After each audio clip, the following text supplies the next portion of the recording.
భజే శ్రీచక్రమధ్యస్థాం దక్షిణోత్తరయోః సదా శ్యామావార్తాళి సంసేవ్యాం భవానీం లలితాంబికాం. శృతిస్మృతిపురాణానామాలయం కరుణాలయం నమామి భగవత్పాదశంకరం లోకశంకరం.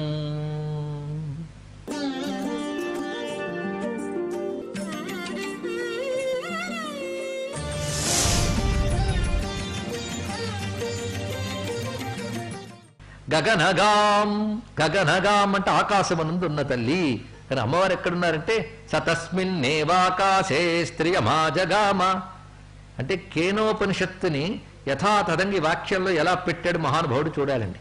ఆ కవి హృదయం బయటికి లాగాలి. అది గర్వనిగర్వతాం పక్కన గగనగాం అని పెట్టాడంటే కేనోపనిషత్తున్న మంత్రం అది. సతస్మిన్నేవ ఆకాశే స్త్రియమాజగామ. ఆ ఆకాశంలోనే స్త్రీ కనబడింది. ఏ ఆకాశంలో శివుడు కనబడ్డాడో ఆకాశంలో కనబడింది. ఆకాశం పేరేంటన్నాడు? చిదాకాశం. ఆ చిదాకాశమునందున్నది గనక గగనగాం. అమ్మవారు ఉపాసన అంటే ఆకాశ ఉపాసన, శ్రీ విద్యోపాసన అనగా ఆకాశోపాసన. ఏ ఆకాశం? దహరాకాశ రూపిణి. దహరాకాశ ఉపాసనే.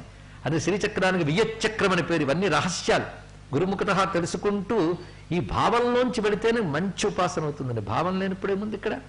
ఆ దహరాకాశ రూపిణి అమ్మవారు అంటే పంచభూతాలు అన్ని విశ్వము సమస్తములు దేన్ని ఆధారం చేసుకున్నాయి? అది చిదాకాశం ఇక్కడ. అందుకే ఆకాశాలు మూడుట. ఒకటి చిత్తాకాశం, రెండవది భూతాకాశం, మూడవది చిదాకాశం. ఆ చిదాకాశం ప్రధానం. ఆ దహరం దాన్ని ఉపాసించగలగాలి. అదే సతస్మిన్నేవాకాశే అనే మాటకు దాని అర్థం ఇక్కడ. ఆ రహస్యం గర్వ నిగర్వితాం గగనగాం. దీన్ని ఆధారం చేసుకుని కాళిదాస మహాకవి శ్రీ విద్యాశాస్త్రం ఒకటి రచించాడు, చిద్గగన చంద్రిక. దాని పేరు చిద్గగనం. అది తెలిస్తే గగనగాం తెలుస్తుంది. అదే మూక కవి పలుమార్లు ఆ మాటను అంటాడు. అందుకే జయ జయ జగదంబ శివే, జయ జయ కామాక్షి, జయ జయాద్రిసుతే, జయ జయ మహేశ దయితే, జయ జయ చిద్గగన కౌముదీధారే. చిదాకాశంలో వెన్నెలవమ్మ అన్నాడు ఒకటే మాట. ఆకాశంలో వెన్నెల ఎంత అందంగా ఉంటుంది, ఆ చిదాకాశంలో వెన్నెలటవిట. అంటే చిదాకాశం శివుడైతే వెన్నెల అమ్మవారండి. ఎంత రమ్యమైన భావం ఇక్కడ. అది గగనగాం, గంగాం. తర్వాత మాట అమ్మవారిని గంగా అని స్తుతించారు ఇక్కడ. అంటే గంగ అమ్మవారి. దేవి భాగవతి మాట చెప్తోంది అమ్మవారి యొక్క ప్రధానాంశ స్వరూపమే గంగ. గంగ పేరు చాలదండి బ్రతుకు తరించడం కోసం. కానీ గంగాదేవిని అమ్మవారి రూపంగా తలంచుకుంటున్నాం అని చెప్పవచ్చు. అక్కడితో ఆగకూడదు. మరొక అర్థం ఇక్కడ.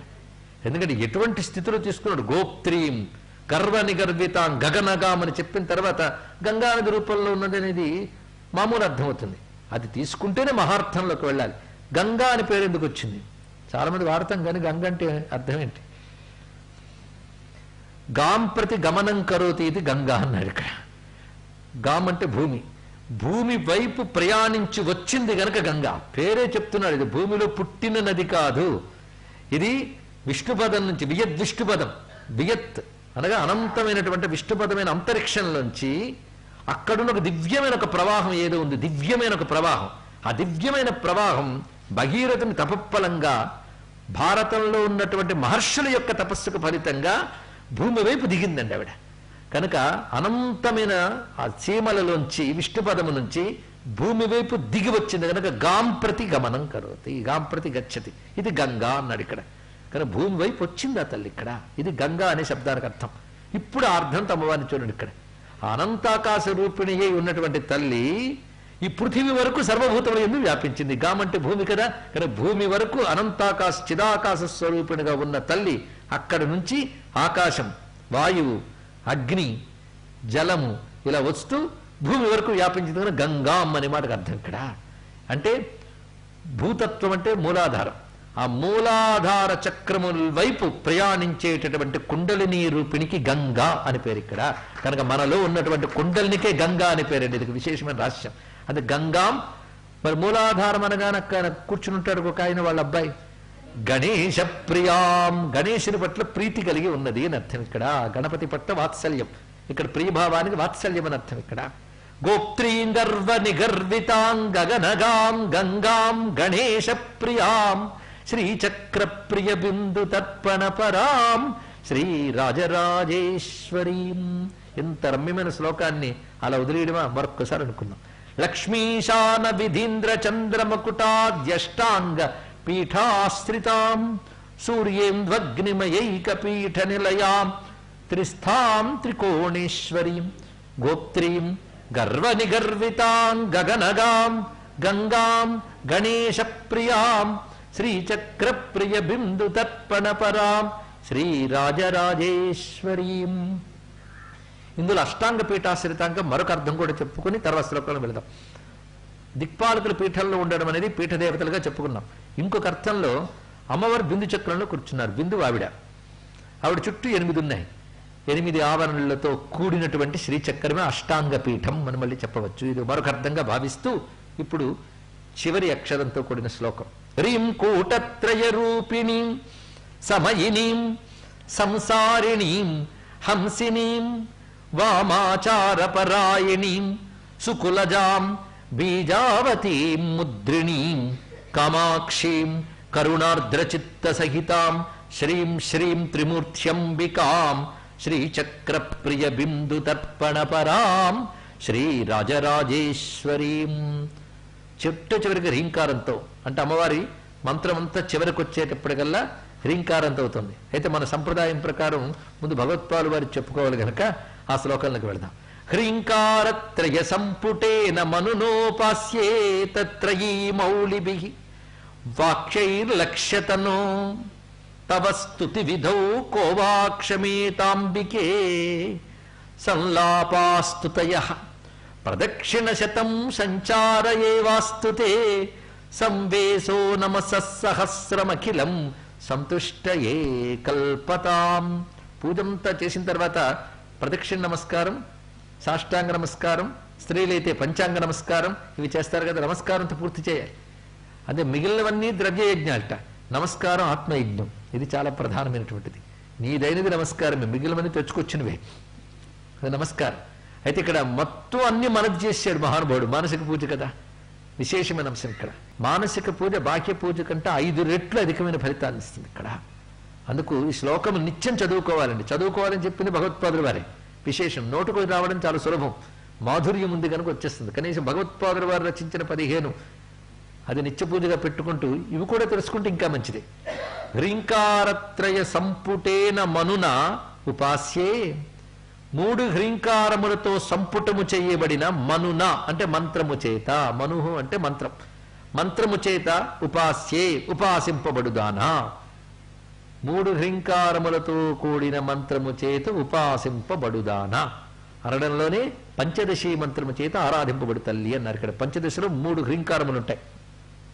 అంటే పంచదశలో శక్త్యక్షరాలు శివాక్షరాలు కలిసి ఉంటాయని చెప్పుకున్నాం కదా నిన్ననే అనుకుంటా. అమ్మ ఎప్పుడు శివశక్తి ఏకరూపిణి, శబ్దరూపంగా శివశక్తి ఏకరూపిణి అది మంత్రం, యంత్రరూపంగా శివశక్తి ఏకరూపిణి. అందుకే 5 త్రికోణాలు 4 త్రికోణాలు శివశక్తి త్రికోణాలు అనుకున్నాం. ఇక విగ్రహ రూపంగా కూడా అమ్మ శివశక్తి ఏకరూపిణి. అందుకే మంత్రంలో శివశక్తులు ఎక్కడున్నారో తెలుసుకోవాలి. మంత్రం చేసేవారికి చాలా ప్రధానం. ఇందులో 3 కూటముల యందు కూడా కకారం ఉంటుందండి. కల్లా క్రీం బీజం ఇవి ఎలాగో చివరి 3 కూటములకి చివరికి వస్తుంది. కానీ కకారం 3 కూటములు ఉంటుంది. అది విశేషమైన అంశం. ఈ కకారం దేనితో వచ్చింది అంటే కత్రయం హద్వయం చైవ శైవోభాగ ప్రకీర్తితాః శక్త్యక్షరాని శేషాని హ్రీంకార ఉభయాత్మకం అన్నారు. కా 3 మార్లు వస్తుంది, హా 2 మార్లు వస్తుంది. 2 మార్లు వచ్చే హకారం కూడాను మధ్య కూటములోనే వస్తుంది హకారం. ఈ 2 హకారాలు 3 కకారాలు శివాక్షరాలు శైవాక్షరాలు ఇవి శివస్వరూపాలు. ఇక శక్త్యక్షరాన్ని శేషాన్ని మిగిలినవన్నీ శక్త్యక్షరములే. ఇంకా మిగిలినవి ఏవేవైతే ఉన్నా ఏకారం కానీ ఈకారం కానీ సకారం కానీ లకారం కానీ ఇవి శక్త్యక్షరాలు. ఇక హ్రీంకారం ఉందే అది హ్రీంకారం ఉభయాత్మకం. హ్రీంకారం ఇద్దరిది అన్నాడు ఇక్కడ. కానీ భలే పంచుకున్నారండి. ఆవిడ కొన్ని ఈయన కొన్ని కలిపి 3 అవి కలిపి పంచదశి. దీన్ని బట్టి అక్షరాల్లో శివాక్షరములు శక్త్యక్షరములు తెలుసుకున్నాం. ఇది తెలుసుకుని ఎవరైతే జపం చేస్తారో వాళ్ళకి సిద్ధి కలుగుతుంది. ఏవం విభాగమజ్ఞాత్వ ఏ విద్యా జపశాలినః నతేషాం సిద్ధిదా విద్యా కల్పకోటి శతేరపి. ఈ విభాగం తెలియకుండా జపం చేస్తే ఎంత చేసినా సిద్ధి లేదు అని చెప్పాడు. అంటే ఇన్నాళ్ళు చేసింది వ్యర్థమా కాదు. ఇన్నాళ్ళు చేసింది నచ్చింది కనుకే అమ్మవారి వాళ్ళ అర్థం చెప్పారు తెలుసుకుంటారు. దీంతో మొత్తం సార్థకం అయిపోయింది. కనుక శివశక్త్యాత్మకం అమ్మవారి రూపం అని ఎవరు తెలుసుకుంటారో వాళ్ళకి సిద్ధిస్తుందని చెప్పడం దీని యొక్క ఆంతర్యం. ఎప్పుడు అమ్మవారు వేరు అయ్యవారు వేరన్న భావన కూడదు.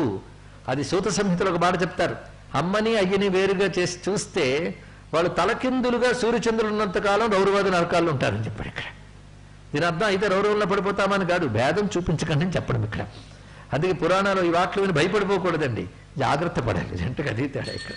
కానీ శివశక్త్యాత్మకంగా ఉపాసన చెయ్యు తల్లిని అని చెప్పడానికి మంత్రం చేసినా అదే, యంత్రం చేసినా అదే, రూపము అదే. అది గొప్ప విషయం. దీన్ని సమయాచారం అంటారు కదా, అందుకు దాన్ని చూపించాడు. అందుకు ఆ అక్షర స్వరూపాలు వాళ్ళు తెలుసుకున్నాం. హ్రీంకారం గురించి చెప్తూ హ్రీంకారమేవ తవ నామ గృణంతి వేదా మాతస్త్రికోణ నిలయే త్రిపురే త్రినేత్రే తత్సంస్కృతౌ సంస్మృతౌ యమభయాది భయం విహాయ దివ్యంతి నందనవనే సహలోకపాలై అని కళ్యాణ వృష్టిస్తవంలో వాక్యం కూడా ఇక్కడ చెప్పుకున్నాం. కళ్యాణ వృష్టిస్తవం కూడా పంచదశి స్తోత్రమే ఆగమాల్లో ఉంది. హ్రీంకారం ఎవరైతే నిరంతరం తెలుసుకుని చేస్తారో అటువంటి వారు నిన్ను స్మరించినంత మాత్రమే సర్వభయములు విడిన వారి దేవతల చేత కూడా పూజ్యులవుతారు తల్లి అని చెప్పారు ఇక్కడ.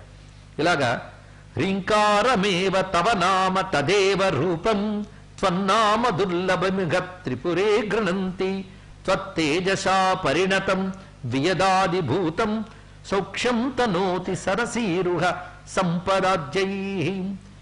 హ్రీంకారం అది నీ పేరు, అది రూపు, అది నీ రూపం అన్నాడు. చాలా రమ్యమైన మాట అండి. తవ నామ తదేవ రూపం, నీ పేరు అదే, నీ రూపము అదే.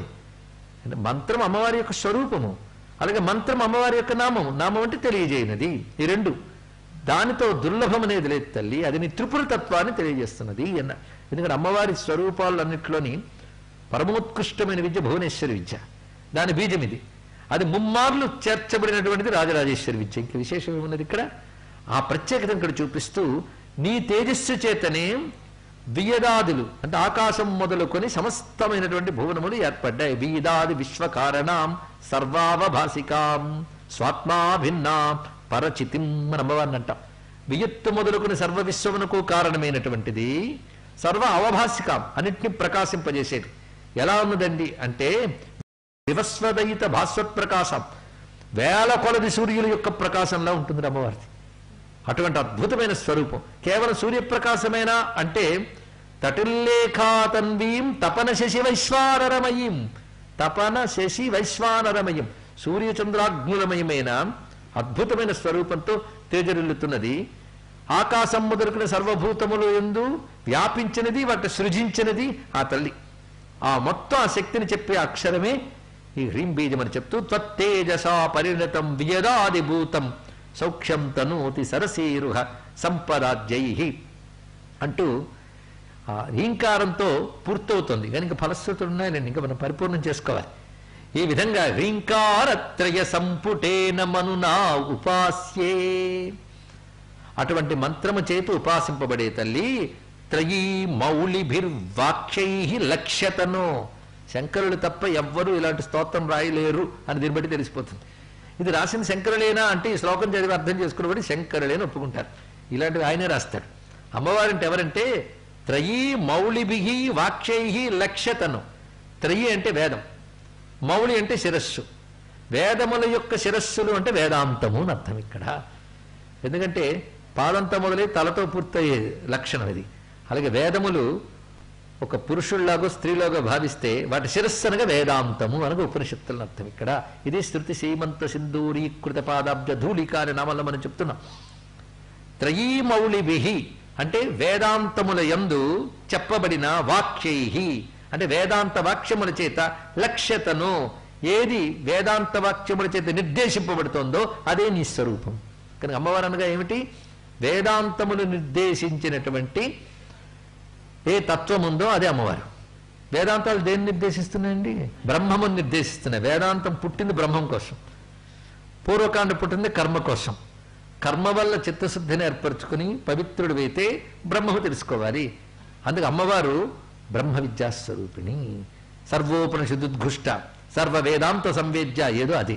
అందుకు అమ్మవారిని ఉపాసిస్తున్నామంటే మోక్ష విద్య అయినటువంటి వేదాంతాన్ని పట్టుకున్నట్లే, మోక్షకారిణి. అందుకే ఆ తల్లి త్రయీమౌళిభిర్వాక్యై లక్ష్యతను. వేదాంత వాక్యం నుండి సామాన్యమా అండి? అది మనసుకి మాటకి అందరి తత్వాన్ని చెప్తున్నాయి. అందుకే నీ స్వరూపమా కేవలం వేదాంత వాక్యముల చేత లక్ష్యముగా చెప్పబడుతున్నది. అలాంటి నిన్ను స్తుతించడానికి ఎవడి వల్ల అవుతుందమ్మా అన్నాడు ఇక్కడ. తవ స్తుతి విధౌ కోవాక్షమేత అంబికే. ఎవడు సమర్థుడిని స్తుతించడానికి తల్లి? అందుకు ఒకటే చేస్తున్నా, నా మాటలన్నీ నీకు స్తోత్రాలే. సంలాపాస్తుతయః, నా మాటలన్నీ నీకు స్తోత్రాలే. అంతేకాదు, నేను నడుస్తూ ఉంటాను కదా, ఆ నడకలే నీకు ప్రదక్షిణలు ఉన్నారు ఇక్కడ. ప్రదక్షిణ శతం సంచార ఏ వాస్తుతే. ఇక్కడ దండాలంటావా? సంవేశో నమస సహస్రం. నా ఉనికి అనేక రకాలుగా ఉంటుంది. ఒకసారి నిలబడతా, ఒకసారి పడుకుంటా, ఒకసారి పరిగెడతా, ఒకసారి కూర్చుంటా. ఈ రకరకాల భంగిములే నీకు రకరకాల నమస్కారాలు తల్లి అన్నారు ఇక్కడ. సంవేశో నమస సహస్రమఖిలం. ఇవన్నీ సంతుష్టయే కల్పత, నీకు సంతుష్టిగా అర్పిస్తున్నా. దీని భావం ఏంటంటే రోజులో కొంతసేపు పూజ కాదు, రోజంతా పూజే కావాలి ఇక్కడ. ఎలా అవుతుంది? యజ్జత్ కర్మ కరోమి తత్తదఖిలం శంభోతవారాధనం. అదే జపో జల్ప శిల్పం సకలమపి ముద్రా విరచనా గతి ప్రాదక్షిణ్యక్రమణమశనాద్యాకృతి విధి ప్రణామ సంవేశ సకలమపి ఆత్మార్పణ దృశా. అక్కడ పెట్టాడు. సపర్యాపర్యాయ తవ భవతు ఎన్మే విలిసితం. ఎవడు ఆత్మార్పణ దృష్టితో ఉంటాడో, ఆత్మార్పణం అంటే ఆత్మను తీసి అక్కడ పెట్టడమా? అది వస్తువు పెట్టడానికి. అమ్మ తప్ప మరొకటి లేదు అనేటువంటి భావనతో తాననే భావాన్ని కూడా వదిలినటువంటి మహానుభావుడు అండి ఇక్కడ. అంటే ఆత్మయే అమ్మని తెలిసే ఇంకా నేననే భావం ఎక్కడుంటుంది? ఆ స్థితిలో ఉన్నవాడికి అన్నీ కూడా అమ్మ ఉపచారాలే. అందుకు వాడు తిన్నవన్నీ నైవేద్యాలే, వాడు వాగేవన్నీ మంత్రాలే. వాడు వాగేవన్నీ మంత్రాలే. ఎందుకంటే ఇప్పుడు జాగ్రత్తగా వినవాళ్ళకి ఒకటి అర్థం ఏంటంటే అక్షరాలన్నీ అమ్మ రూపాలని. అక్షరాలన్నీ అమ్మ రూపాలి, అక్షరాలు మంత్రాలు అయితే మాటలు ఏమవుతాయండి? చూసారా? అందుకే సరిగ్గా అర్థం చేసుకుంటే జీవితమే శ్రీ విద్య అయిపోవాలి ఇక్కడ. మాటలన్నీ అమ్మ అయితే అక్షరాలన్నీ ఆవిడ రూపాలే అయినప్పుడు మన ప్రతి మాట జపో జల్ప అంతే. ఇక్కడ కదలికలన్నీ తల్లి వల్లే వస్తున్నాయినప్పుడు నా చేతులు కదిలించినవన్నీ నీవే, అందుకు ముద్రాహ. అది ఇక్కడ. పైగా సర్వవ్యాపి నువ్వు సర్వవ్యాపం తత్వం దగ్గరే కదా ప్రదక్షిణలు చేస్తాం. మన నడకలే నీకు ప్రదక్షిణలే. ఆత్మ ప్రదక్షిణ చేస్తున్నా తెలుసా? ఆత్మ ప్రదక్షిణ. మన చుట్టూ మనం తిరుగుతుంటున్నామా? మనలో ఆత్మగా ఉందని తెలుసుకుని చేస్తున్నాం. అటువంటిప్పుడు అంతా అమ్మ అయినప్పుడు నా నడకలన్నీ అంతే. ఇలా ప్రతి ఉపచారం ఆ లోపలున్న ఆ తల్లికి అర్పణ చేస్తున్నాం. అందుకే లలితా శాస్త్రం మీరు జాగ్రత్తగా చదివితే ప్రతి చోట కూడా ఒక మాట అంటాడు. మహాగణేశ నిర్విఘ్న విఘ్న యంత్ర ప్రహర్షిత బండాసుర వధోద్యుక్త వచ్చినప్పుడు బండపుత్ర వధోద్యుక్త బాలా విక్రమ నందిత నిత్యా పరాక్రమోటోప నిరీక్షణ సముత్సుక. ఈ మాటలకు అర్థం ఏంటంటే ఆ బండపుత్రుని వధించిన బాలా విక్రమాన్ని ఆనందించింది, గణపతి చేసినటువంటి ఆ విఘ్న సంహారానికి సంతోషించింది. ఇలాగే మీరు పరిశీలించండి. అంటే వాళ్ళందరూ ఎందుకు చూస్తున్నారు? ఇది అమ్మ సంతోషించడం కోసం. ఇదే పరమేశ్వర ప్రీత్యర్థం అంటే అర్థం ఇక్కడ. ఈ భావనతో మనం ఏది చేసినా అమ్మ ప్రీతిగా అయినప్పుడు ప్రతిదీ అమ్మ పూజే. అందుకే ఈ మానసిక పూజ చివరికి తీసుకొచ్చి పరాపూజ కింద మార్చేశారు భగవత్పాదుల వారు ఇక్కడ. అందుకు సర్వే సర్వత్రా మాతృభావ అమ్మ భావనతో మనం ఉన్నప్పుడు ఈ దివ్యమైన పూజ అవుతున్నది అంటూ హ్రీం కూటత్రయ రూపిణీం సమయినీం అంటున్నారు శంకరానందులు వారు. ఇప్పుడు మంత్రం చివరికి వచ్చేసాం కనుక హ్రీం కూటత్రయ రూపిణి అంటే హ్రీంతో కూడినటువంటి 3 కూటముల రూపమైన తల్లి సమయినీం. సమయిని అమ్మ పేరు ఇక్కడ. సమయిని అంటే నిరంతరం శివునితో సమముగా ఉన్నది. అది తెలిసి చేసే పూజే సమయ పూజ. అందుకే అమ్మవారి పూజ ఉపాసకులకి సామయికులు అని పేరు. అమ్మవారి పూజ సమయం. సమయం అంటే సమత్వము తెలిసి చేసే పూజ సమయం. సమత్వం అంటే శివశక్తుల సామరస్యం తెలియడమే. అమ్మవారి యొక్క శక్తి బీజోక్షరములు 5 ఉంటాయి. శ్రీంకారం, హ్రీంకారం, క్లీంకారం, ఐంకారం, సౌహు 5. ఈ 5టిని పంచప్రణవములు అంటారు. ఈ పంచప్రణవాలు ఎవరిని చెప్తున్నాయి? రాజరాజేశ్వరీదేవిని, ఆ పరతత్వాన్ని చెప్తున్నాయి. కనుక మనం ఈ పంచప్రణవాలు అంటూ ఉంటే అవి ఝంకారం చేసేందుకు. ప్రణవం ధ్వని కదా, మంత్రం అన్నామంటే ధ్వని. ఆ ధ్వని అంటే నాదం. 9 ఏం చేస్తుంది? నాదమేగా. కనుక ఒక్కొక్క బీజాక్షరం నాదం చేస్తున్న 9లా బయలుదేరింది. అది ఎక్కడికి చేరుకుంటుంది క్రమంగా పరిశీలించు. అది క్రమంగా సహస్రార పద్మం దగ్గరున్న రాజరాజేశ్వరి తత్వంలోకి ప్రవేశిస్తున్నవన్నీ ఇక్కడ. కనుక ఆ అక్షరములన్నీ అమ్మ చుట్టూ తిరుగుతున్నాయండి ఇక్కడ. అమ్మని చెప్పడం కోసమే, అమ్మని స్తుతించడం కోసమే పుట్టినవి. కనుక ఆ నాదములకు లక్ష్యమేది జగన్మాత. అందుకే జగన్మాత అనబడే పద్మం దగ్గర తుమ్మెదల్లాగా అడుగుతున్నాయి పంచప్రణవాలు. ఆ పంచప్రణవాలు ఏ పద్మం దగ్గర ఆడుతున్నాయో ఆ పద్మానువు నువ్వమ్మ అన్నారు ఇక్కడ. ఇది ఒక విశేషమైన అర్థం. అదేవిధంగా పంచప్రణవాలు వేదం ప్రకారంగా చెప్పాలంటే ఓంకారం, స్వాహాకారం, స్వధాకారం, వషత్కారం, నమస్కారం, వీటిని పంచప్రణవాలు అంటారు. ఈ పంచప్రణవాల చేత తెలియబడే పరతత్వమే పరబ్రహ్మము. అది యా పంచప్రణవ ద్విరేపనలిని యా చిత్కళామాలిని. చిత్కళ, ఒక్కొక్క దానికి ఒక్కొక్క కళ ఉంటుందండి. వాక్కుకో కళ ఉంటుంది, కంటికో కళ ఉంటుంది, చేతికో కళ ఉంటుంది. ఆ కళ లేకపోతే అది పనిచేయదు, అవునా లేదా? ఏంటంటే ముఖం కళావిహీనంగా అంటూ ఉంటాం లోకంలో. కళ అంటే ఒకానొక దానికి ఉండవలసినటువంటి తేజస్సు, బలము కళ. కంటికి చూపు కళ, చెవికి వినికిడి కళ. ఎంతంత చెవిలో అనరు, ఎంత చక్కగా వింటాడో అంటారు ఇక్కడ. దానికి ఉండవలసిన కళ అది. కనుక దేని శక్తి దానికి కళ. ఈ కళలన్నీ దేన్ని అనుసరించి ఉంటాయి? దాని అన్నిటికీ మూలమైన ముఖ్య ధాతు కళ ఒకటి ఉందండి, దాని పేరు చిత్కళ. ఆ చిత్కళ ప్రధానం. ఇవన్నీ ఉంటాయి, పోతూ ఉంటాయి, చిత్కళ పోదు. ఆ చిత్కళను అనుసరించి ఇవన్నీ పనిచేస్తుంటాయి ఇక్కడ. ఆ చిత్కళ ఒకటి ఉంటే దాన్ని అనుసరిస్తూ వస్తుంటాయి. అనుసరించి వచ్చేవన్నీ మాల అంటారు ఇక్కడ. కనుక చిత్కళగా ఉంటూ దాని నుంచి అన్ని కళల్ని ప్రకాశింపజేస్తుంది కనుక చిత్కళామాలిని అని మాట అందంగా చెప్పారు ఇక్కడ. అటువంటి ఏ రాజరాజేశ్వరునదో ఆ తల్లి సా పాయాత్, ఆ తల్లి మమ్మల్ని రక్షించుగాక. పరదేవత భగవతి, ఆ పరదేవత అయినటువంటి భగవతి అయినటువంటి తల్లి మనల్ని రక్షించాలి అని చెప్తూ, అమ్మా ఇలా నిన్ను మానసిక పూజ చేసి ధ్యానించాక నా పరిస్థితి ఏమవుతుందో తెలుసా? మనస్సుతో నిన్ను పూజించే ఆ రూపాన్ని అలా ధ్యానిస్తే నాకింకా చక్షు పశ్యతు నేహ కించన పరం ఘ్రాణం నవాజిఘ్రతు శ్రోత్రం హంత శృణోతు నత్వగపి న స్పర్శం సమాలంబతాం జిహ్వావేత్తు నవారసం మమ పరం యుష్మత్ స్వరూపామృతే నిత్యానంద విఘూర్ణమాన నయనే నిత్యం మనోమజ్జతు. ఏ తల్లి, ఇలా మానసిక పూజ అంతా చేశాక నా కళ్ళు ప్రపంచంలో ఇంక దేన్ని చూడకుండా ఉండుగాక, నా చెవి ఇంక దేన్ని వినకుండా ఉండుగాక, నా త్వగింద్రియం మరో స్పర్శని ఆశించకుండా ఉండుగాక, నా నాలుక ఇంక ఏ రుచిని తెలియకుండా ఉండుగాక, నా మనస్సు ఆ నిత్యానంద స్వరూపమైనటువంటి నీయందు మునుగునుగాక, మజ్జనం లయమైపోగాక. ఈ మాట ఎంత విశేషం ఏంటంటే, ఇలా మానసిక పూజ చేసి అమ్మను భావించిన తర్వాత ఇంక సృష్టిలో ఏది రుచించదండి. మందార మకరంద మాధుర్యమున తేలు మధుపంబు బోవునే మదనములకు ఆ రుచి తెలిసినవాడు మళ్ళీ వస్తాడా? ఆ స్థితి నాకు కావాలి తల్లి, అందులో నేను లీనమైపోవాలి. ఇంకా నేను బయట స్పర్శ వినకూడదు, బయటవేవి చూడకూడదు అంటే అంతర్ముఖ స్థితి కావాలని ఒకటి అర్థం. అంటే ఇదంతా వింటే ఇంకా బయట వినబడం అనమాట అని భయపడకూడదు. అంటే బయట అమ్మకు భిన్నముగా మరొకటి లేదు, వినేదంతా అమ్మే, చూసేదంతా అమ్మే అన్నప్పుడు అమ్మకు భిన్నంగా మరొకట్లేదు. కనుక నీకు భిన్నమైనదేది నేను అనుభవించకూడదు, అది అర్థం. అంటే ఉన్నదంతా నీకు భిన్నము కాదు, అది ఏది అనుభవిస్తున్నా అమ్మస్వరూపంగా తెలుసుకో. ఇంత తెలిసి విన్న తర్వాత ఆ చిత్కళామాలను గురించి తెలిసాక ప్రపంచంలో ఏది అనుభవిస్తున్న అమ్మవారే.